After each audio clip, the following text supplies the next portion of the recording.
ثم لآتینہم من بین ایدیہم، میں پھر ان کی طرف حملہ کروں گا، ان پر آؤں گا بالکل ان کے سامنے سے، بالکل ان کے سامنے سے. یعنی اس سے معنی تو اس کے کئی ہیں، لیکن ایک معنی کم از کم اب لے لیتے ہیں کہ جب انسان صحیح راستے پر آتا ہے نا، تو جو جیسے ہی ایک صحیح کام کرے گا تو فوراً اس کو مشکلات آ جائیں گی، فوراً اس کے ارد گرد لوگ بھڑکنا شروع ہو جائیں گے، یہ کیا کر رہے ہو، اتنے ایکسٹریم کیوں ہو رہے ہو، یہ کیا کر رہے ہو، وہ کیا کر رہے ہو.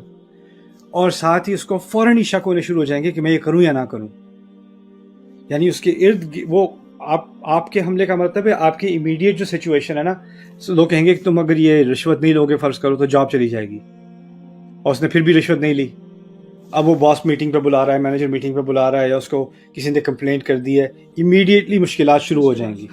اور ابلیس لوگوں کو اور مخلوق کو استعمال کرے گا ان کو وسوسے ڈال کے کہ ان کے سامنے میں جیسے یہ ایک قدم آگے لینے لگے اتنی مشکلیں پیدا کروں کہ یہ سوچے یہ ساری مشکلیں اس لیے ہوئی ہیں کہ میں نے ایک قدم آگے لیا، اس لیے یہ مشکلیں ہو رہی ہیں، میں ذرا پیچھے ہو جاؤں دوبارہ.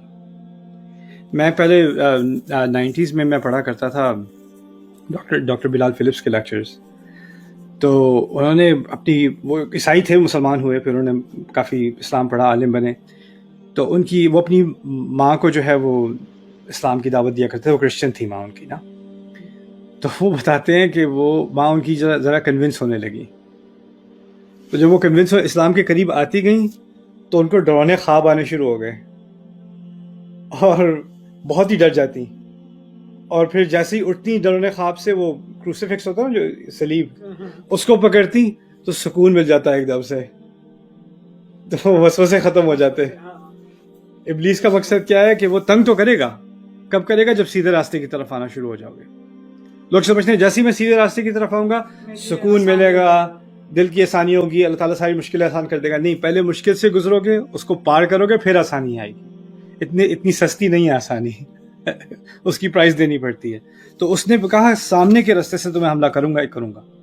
لآتینہم من بین ایدیہم ومن خلفہم، پیچھے سے حملہ کروں گا. پیچھے سے مراد ہے یا تو وہ یاد دلائے گا یار تمہارے پہلے اتنے مزے ہوتے تھے، کیا مصیبت ہے، اپنے آپ کو کیوں مشکل میں ڈال رہے ہو. وہ بھی تمہارے دوست ہیں آخر، ان کو بھی کال کر لو، ان کے ساتھ تھوڑا ٹائم گزار لو. اور انسان کو پتہ ہوتا ہے ان کے ساتھ ٹائم گزاروں گا تو اس کے ساتھ جو ہوتا تھا وہ بھی ہوگا. یا کوئی آپ کی فرینڈز وغیرہ ہیں، جب بھی بات ہوتی تھی اوروں کے بارے میں غیبتیں اور اوروں کی برائیاں نکالنا، غلط قسم کی بات ہوتی تھی. آپ کو احساس ہو گیا کہ میں جب اس کمپنی میں ہوتی ہوں تو یہی باتیں ہوتی ہیں، تو آپ نے اس کو چھوڑ دیا.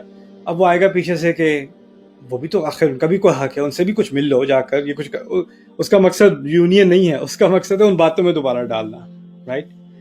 پھر دوسرا وہ پیچھے کا مطلب ہے کہ انسان کو ایک ندامت ہوتی ہے اپنی غلطیوں پہ کہ مجھ سے یہ کیا ہو گیا، اور وہ سوچتا رہتا ہے کہ مجھ سے بہت بڑی غلطی ہو گئی، مجھے ایسا نہیں کرنا چاہیے تھا. وہ سوچتا رہتا ہے. وہ اس کے پیچھے ہے نا غلطی، اس کی ہسٹری میں. ابلیس اس کی ہسٹری کو بار بار یوز کر کے دیکھو تم سے تو یہ ہوا ہے، تم کس کام کے ہو، تم سے کیا خیر ہونا، دیکھا تم نے کیا کیا حرکت کی ہے، تم میں کوئی امید نہیں ہے، تم نے تو جانا ہی جہنم میں.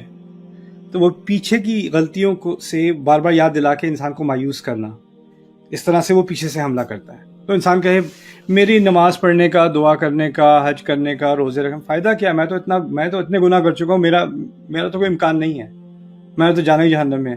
آپ کو اندازہ نہیں ہوگا، ہمارے اردو اسپیکنگ جو کنٹریز ہیں یا جو ساؤتھ ایشین کنٹریز ہیں، ان میں نے جو یہ سائیکالوجی دیکھی ہے، میں نے کہیں دنیا میں اور نہیں دیکھی. میں نے بہت دنیا دیکھی ہے، یہ سائیکالوجی میں نے کہیں اور نہیں دیکھی. وہ کیا ہے، لوگ آ کے کہتے ہیں کہ دیکھیں جی ہماری تو کوئی امید نہیں ہے، آپ دعا کر دیں، ہم تو ویسے ہی گناہ گار ہیں، اللہ آپ کی سنے گا. اپنے آپ سے مایوسی ہے بالکل کہ میں تو کسی کام کا ہوں ہی نہیں، مجھ سے جو غلطیاں ہوئی ہیں اس کی وجہ سے میری کوئی حیثیت ہی نہیں رہی، رائٹ.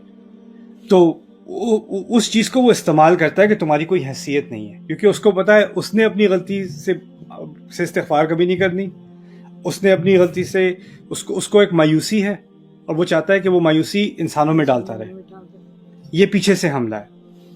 پھر دائیں ہاتھ سے بائیں ہاتھ سے، وعن ایمانہم وعن شمائلہم. اچھا، سیدھے ہاتھ سے ہے. سیدھے ہاتھ سے عربی ادب میں سیدھا ہاتھ استعمال ہوتا ہے اچھے کاموں کے لیے، اور سیدھا ہاتھ استعمال ہوتا ہے ذمہ داریوں کے لیے. تو ذمہ داریاں اور اچھے کام. اب ابلیس عجیب بات کر رہا ہے، میں اچھے کاموں کو بھی ان کے خلاف استعمال کروں گا کیا مطلب ہے اس کا؟ کوئی اچھا کام کرتا ہے اور وہ اچھے کام کی بنیاد پر سمجھنے لگے کہ میں کیونکہ یہ اچھے کام کر رہا ہوں. کوئی عورت سمجھے کہ میں پردہ نہیں کرتی تھی، فرض کریں اس نے پردہ شروع کر دیا. اب وہ پردہ شروع کرنے کی وجہ سے وہ جو ساری اس کی سہیلیاں تھیں یا فیملی میں تھیں جو پردہ نہیں کرتیں، ان کو ایسے یعنی گھٹیا نظر سے دیکھنا کہ یہ ان کو دیکھو، ان کو کوئی شرم ہی نہیں ہے، ان کو کہ ہے یہ، ان کو توبہ کرنی چاہیے، ایسا کرنا چاہیے. اس کے دل میں ایک برتری آ گئی اور وہ کمتر ہو گئے اس اچھائی کی وجہ سے، اچھائی کی بنیاد پہ، رائٹ. اصل میں ابلیس کی برتری کیا تھی؟ اس نے خدمت کی تھی نا اللہ تعالیٰ کی، اور زمین پہ ڈالنے کا مقصد کیا تھا؟ اللہ تعالیٰ کی خدمت. تو وہ کہنے کا مقصد یہاں پر یہ ہے کہ انسان کبھی کبھی اپنی نماز کی بنیاد پہ، داڑھی کی بنیاد پہ، پردے کی بنیاد پہ، علم کی بنیاد پہ، اپنی توبہ کی بنیاد پہ کہ میں یہ تو میں کرتا نہیں ہوں، میں پہلے کرتا تھا، اب میں تمہاری طرح نہیں ہوں، میں یہ نہیں کرتا، اس کی بنیاد پر اپنے آپ کو بہتر سمجھنے لگے. یا کسی اپنے اور کوئی یہ بھی کہتا ہے نہیں میں اپنے آپ کو بہتر نہیں سمجھتا. ٹھیک ہے، آپ اپنے آپ کو بہتر نہیں سمجھتے، آپ دوسروں کو تو کمتر نظر سے دیکھتے ہو. آپ کو کسی کی غلطی کی بنیاد پر ہم کسی کو ویلیو نہیں کرتے. ہمیں غلطی سے نفرت ہے، انسان جو غلطی کر رہا ہے اس سے نفرت نہیں ہے. غلطی حقیقی چیز ہے، وہ ہر ایک سے ہوتی ہے. تو ہم پتہ ہی کرتے ہیں لوگوں کو کوئی غلط چیز کرتے دیکھیں یا غلط بات کرتے دیکھیں، استغفر اللہ. استغفر اللہ کے معنی کیا ہے؟ استغفر اللہ کے معنی میں اللہ سے معافی مانگتا ہوں. لیکن ہم کیسے استعمال کرتے ہیں؟ ان کو دیکھو، ان کو معافی مانگنی چاہیے. ہم لفظ بھی غلط استعمال کر رہے ہیں، اور وہ لفظ بھی ہم تکبر کے لیے استعمال کریں. ایسے تھوڑی استعمال ہوتا ہے یہ. تو یہ سیدھے ہاتھ سے اپنی اچھائیوں کو برتری کا ایک ٹول بنا لینا. پھر سیدھے ہاتھ سے ایک اور چیز بھی ہے کہ جب انسان اچھے کام کرتا ہے تو شاید اس کو یہ گمان ہو جائے کہ میں تو اب ٹھیک ہوں، میں تو خیر اب نماز بھی پڑھ رہا ہوں، میں تو سیدھے راستے پہ ہوں، الحمدللہ اللہ تعالیٰ نے مجھے سیدھے راستے پہ ڈال دیا. اللہ کرے کہ اور لوگوں کو بھی سیدھے راستے پہ، یعنی آپ سیدھے راستے سے گریجویٹ ہو گئے، باقی سب ابھی جو ہے وہ اپلیکیشن بھر رہے ہیں اپنی. تو انسان کو یہ گمان ہو جاتا ہے کہ وہ اپنی اچھے اعمال کی وجہ سے وہ اچھا ہو گیا ہے. جس طرح ہم برے اعمال کی وجہ سے برے نہیں ہو جاتے، یہ بھی بات میں نے سمجھا دی تھی. ہم اچھے اعمال کی وجہ سے اچھے بھی نہیں ہو جاتے. انسان اچھائی اور برائی کا مکس ہے. اس کو اچھے کام کرتے رہنا چاہیے، برے کاموں سے بچتے رہنا چاہیے، کیونکہ اس کی جو ویلیو ہے، جو اللہ تعالیٰ کے نزدیک اس کی قدر ہے، وہ اوپر نیچے ہو سکتی ہے. ہمیں نہیں معلوم کس وقت کیا قدر ہے ہماری. ابراہیم علیہ السلام نے اتنی عظیم خدمت اللہ تعالیٰ کے دین کی ہے کہ اس کا کمپیریزن نہیں ہو سکتا. انہوں نے کعبہ بنایا ہے. اندازہ کریں اس کے بعد سے کسی نے اس وقت سے اب تک کوئی بھی نماز پڑھے گا، کوئی بھی حج کرے گا، کوئی بھی عمرہ کرے گا، ایک دفعہ بھی ذکر کرے گا قبلے کی طرف رخ کر کے، ان کو اس کا ثواب جا رہا ہے. اور وہ بناتے وقت کہتے ہیں ربنا تقبل منا، میرے رب مجھ سے یہ قبول کر لیں، وتب علینا، میری توبہ قبول کر لیں. یعنی میں یہ خدمت تو کر رہا ہوں دین کی، لیکن پتہ نہیں یہ میرے لیے کافی ہوگا کہ نہیں.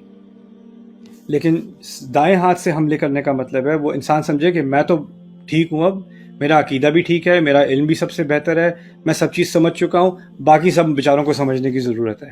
ان کو اگر سمجھ آ جائے، میری طرح ان کو ہدایت مل جائے تو کیا ہی بات ہو. تو یہ دائیں طرف سے حملہ کرے گا. اور یہ عجیب چیز ہے کہ یہ حملہ لوگ ایسے لگتے ہیں کہ وہ دین کو فالو کر رہے ہیں، وہ خود بھی اپنے آپ کو آئینے میں دیکھیں کہ وہ مذہبی ہیں، لیکن ان پر یہ حملہ ہو رہا ہے. ہم سمجھتے ہیں شیطان کا حملہ ہو رہا ہے جو بہت موڈ ہو چکے ہیں، یا نماز چھوڑ دی ہے، یا اللہ رسول کی بات، یہ اللہ رسول کے نام لینے والے ہیں، یہ قرآن پڑھنے والے ہیں، ان پر دائیں ہاتھ سے حملہ ہوتا ہے. وعن شمائلہم، اور پھر الٹے ہاتھ سے بھی حملہ. الٹے ہاتھ سے حملہ کا مطلب الٹا ہاتھ استعمال ہوتا ہے غلط کاموں کے لیے، یعنی غلط چیز کو اچھا دکھانا. یعنی ہوگی اللہ کی نافرمانی کا مطلب ہے گناہ ہے، عصیان ہے، سیئات ہیں، بدصورت اعمال ہیں. یہ اس کے بدصورت الفاظ استعمال ہوئے ہیں قرآن میں. شیطان کیا کرے گا؟ زین لہم الشیطان اعمالہم، بائیں ہاتھ سے آئے گا اور کہے گا نہیں اس کو تو آزادی کہتے ہیں، یعنی کام گندا ہے لیکن نام اس کا اچھا دے دینا. یہ تو میں اپنے دل کی بات مان رہا ہوں، یہ تو میری آزادی ہے، یہ تو خوشی میں، کیا میں خوش نہیں ہو سکتا؟ انسان اپنی خوشی کے لیے بھی کچھ نہ کرے، اور یا یہ تو ہمارا ٹریڈیشن ہے بھائی، سب کرتے ہیں، یہ تو نارمل ہے. نارمل، خوشی، آزادی اچھے الفاظ ہیں. کون کہے گا نہیں آپ کو جی آزادی تو نہیں ہونی چاہیے. شیطان لیفٹ سائڈ سے آتا ہے، بائیں ہاتھ سے آتا ہے، اور غلط کاموں کو اچھا دکھانے کی کوشش کرتا ہے. ہمارے ذہن میں برے کام اچھے لگنے لگے. جو غلط ہے وہ غلط ہی رہے گا. اس کو آپ جو بھی الفاظ دے دیں، پیارے سے پیارے الفاظ دے دیں، وہ گندی چیز رہے گی. پھر تو یہ چاروں سمتوں سے وہ حملہ کرے گا. اور پھر اس کا مقصد کیا ہے چاروں سمتوں سے حملہ کرنے کا؟ وَلَا تَجِدُ أَكْثَرَهُمْ شَاكِرِينَ. آپ ان کی اکثریت کو شکر کرنے والا نہیں پائیں گے. تو اس سے ہمیں شیطان کے ایجنڈے کا خلاصہ مل گیا ابھی تک. ہمیں مایوس کرنا، ہم میں سے امید نکالنا، ہمیں غلط راستے پر ڈالنا، ہر طرف سے حملے کرنا. اس کا مقصد سارا کیا ہے؟ کہ انسان شکر گزار نہ رہے. انسان جس حالت میں ہے، جو موقع اللہ تعالیٰ نے اس کو دیے ہیں، وہ ان موقعوں کو دیکھ کے یہ شکر نہ کرے کہ اس موقع سے میں اللہ کی رضا حاصل کر سکتا ہوں، اس موقع سے میں ایک مقصد پورا کر سکتا ہوں، کسی اور کی بھلائی بھی کر سکتا ہوں، اپنا فائدہ بھی کر سکتا ہوں. اس کی نظر ہمیشہ ان چیزوں پہ رہے گی جو اس کو نہیں ملی. اس کو کبھی جس کی طرف فوکس ہی نہیں آئے گا جو اس کو ملی ہے. دین کی بات پھیلانا صدقہ جاریہ ہے. ثواب کی نیت سے ویڈیو کو شیئر ضرور کیجیے. جزاک اللہ.